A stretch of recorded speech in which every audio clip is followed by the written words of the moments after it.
सफल व्यापारी की कहानी। एक लड़का 17 साल की उम्र में मुंबई खाली हाथ आया था। वह अपनी मेहनत और जुनून के बल पर एक सफल बिजनेसमैन बना और आज करोड़ों की कंपनी का मालिक है। उस व्यक्ति का नाम है प्रेम गणपति। प्रेम गणपति का जन्म तमिलनाडु के एक छोटे से गांव में हुआ था। उसके पिता एक किसान थे। वह जिस जगह पर रहता था वहां पर बच्चे ज्यादा पढ़ाई नहीं करते थे और 8वीं 10वीं करने के बाद किसी छोटी मोटी नौकरी पर लगकर घर खर्च में हाथ बटाते थे। प्रेम गणपति भी अपनी प्रारंभिक शिक्षा लेने के बाद तमिलनाडु में एक कॉफी शॉप पर काम करने लगे। कुछ समय उन्होंने उसी कॉफी शॉप में काम किया। वहां काम करते करते उनकी मुलाकात एक व्यक्ति से हुई जो मुंबई में काम करता था। प्रेम ने उस व्यक्ति से बात की और मुंबई जाने की इच्छा जाहिर की, जिसके बाद वह व्यक्ति प्रेम गणपति को लेकर मुंबई आ गया। उस समय प्रेम गणपति की उम्र मात्र 17 साल की थी। मुंबई की भीड़भाड़ के कारण प्रेम गणपति जब बांद्रा स्टेशन पर पहुंचे तो वह उस व्यक्ति से अलग हो गए। बहुत ढूंढने पर भी वह व्यक्ति प्रेम गणपति को नहीं मिला।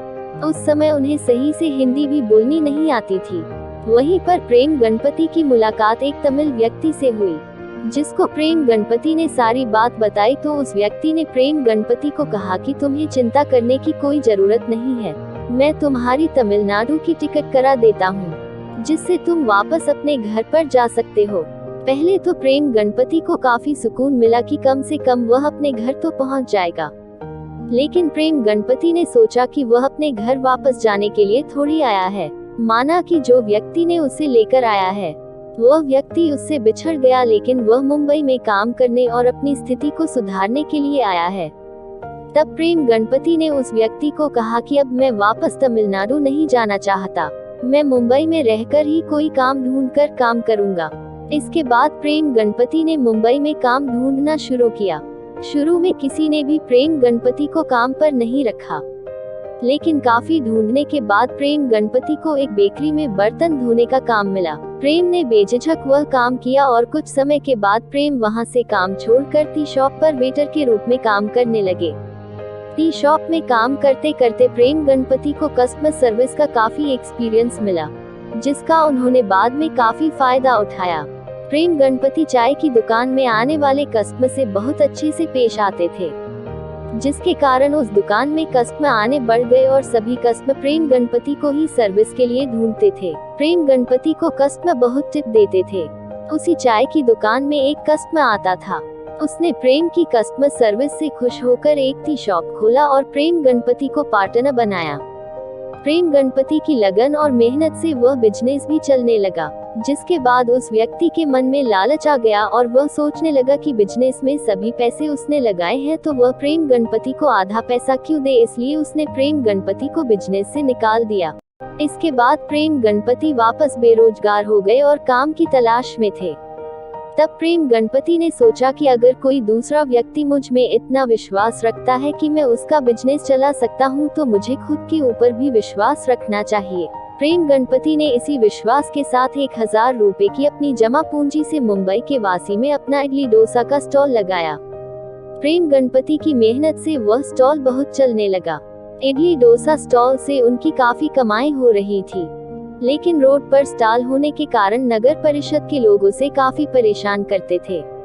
इसलिए प्रेम गणपति ने अपना खुद का रेस्टोरेंट खोला, जिसका नाम Prem Ganapati South Indian fast food रखा, जिसका नाम बाद में बदलकर डोसा प्लाजा रख दिया। वह रेस्टोरेंट भी थोड़े समय में अच्छा चलने लगा, जिसमें प्रेम गणपति ने काफी स्टाफ रखा। उन्हें किसी व्यक्ति ने बताया कि पास में एक सेंट्रल मॉल खुल रहा है और उसमें एक आउटलेट खोलने का सुझाव दिया। मॉल में उस समय प्रेम गणपति के लिए आउटलेट खोलना काफी महंगा था, लेकिन फिर भी उन्होंने मॉल में अपना आउटलेट खोला। यह आउटलेट इतना अच्छा चला कि प्रेम गणपति को बहुत से लोग जानने लगे। लोग बहुत दूर दूर से इडली डोसा खाने प्रेम गणपति के रेस्टोरेंट और आउटलेट में आने लगे। प्रेम गणपति ने अपने इडली डोसा में काफी बदलाव किए और इडली डोसा में पनीर, नूडल और अलग अलग तरह की चटनी के साथ बनाने लगे। ऐसा इडली डोसा लोगों ने पहले कभी नहीं खाया था, जिसे लोगों ने बहुत पसंद किया। प्रेम गणपति ने अपने खाने की वैरायटी के साथ ब्रांडिंग को जोड़ दिया। लोगों के द्वारा बहुत अच्छे रिस्पांस के कारण उन्होंने 5 साल के अंदर ही 26 आउटलेट खोल दिए। अब लोग उनके रेस्टोरेंट की फ्रेंचाइजी लेने के लिए आने लगे। धीरे धीरे उन्होंने अपने डोसा प्लाजा के आउटलेट इंडिया के साथ विदेश Australia, New Zealand, Singapore, Abu Dhabi, Dubai, US, UK और कतार में भी खोल दी। अब उनकी कंपनी का सालाना टर्नओवर करोड़ों में है। उन्होंने अपनी लगन और मेहनत के कारण एक छोटे से गांव से निकलकर एक सफल बिजनेसमैन बने। वो अपनी किस्मत के भरोसे नहीं रहे और अपनी मेहनत के बल पर एक सफल व्यापारी बने। यदि आप अपनी जिंदगी में कुछ करना चाहते हैं और एक सफल बिजनेसमैन बनना चाहते हैं तो आपको भी किस्मत के भरोसे न रहकर अपने हाथों से मेहनत के द्वारा अपनी किस्मत को बदलना चाहिए। अगर आप हमारे चैनल पे नए आए हैं तो प्लीज हमारे चैनल को सब्सक्राइब कर लीजिए ताकि ऐसी ही वीडियो आपको देखने को मिलता रहे। धन्यवाद।